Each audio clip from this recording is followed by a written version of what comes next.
Σε αυτό λοιπόν το μικρό βίντεο θα σου δείξω διαφορετικούς και πολύ δημιουργικούς τρόπους για να κάνεις τη βινιάσα σου.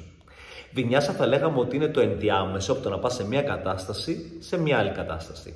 Συνήθως αυτό το ενδιάμεσο, ακόμα και στην πραγματική σου ζωή, όχι μόνο πάνω στο στρωματάκι της γιόγκα, είναι πάντα το ίδιο. Πάντα τα ίδια βήματα, πας πάντα από την ίδια διαδρομή. Είναι πολύ ωραίο, αλλά και λίγο δύσκολο να το αλλάζεις μερικές φορές. Βινιάσα νούμερο 1.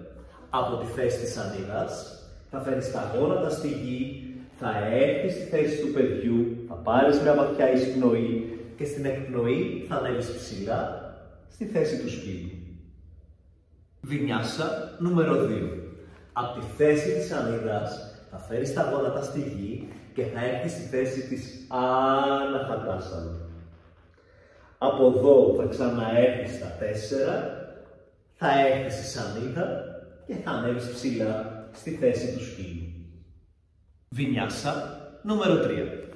Από τη θέση της σανίδας θα έρθεις ψηλά στη θέση του σκύλου και για μερικές φορές θα έρχεσαι σανίδα και σκύλος. Σανίδα στην εισπνοή, κάτω σκύλος στην εκπνοή.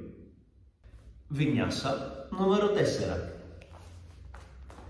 Από τη θέση της σανίδας θα φέρεις τα γόνατα στη γη και θα στείλεις τον κόκκιγα σου ψηλά και μόνο το σαγόνι και το στήθος θα κουμπίσεις στο έδαφος. Θα ξαπλώσεις τη γη, θα έρθεις σε μια μικρή κόμπρα και θα ανέβεις ψηλά στη θέση του σκύλου. Βινιάσα νούμερο 5. Από τη θέση της σανίδας θα φέρεις τα γόνατα στη γη. Θα τεντώσεις τα κουντεπιέ και αντί να στείλεις τον κόκκιγα σου ψηλά όπως έκανες πριν, θα τον στείλεις προς τα γόνατα και αργά θα ξαπλώσει το σώμα σου.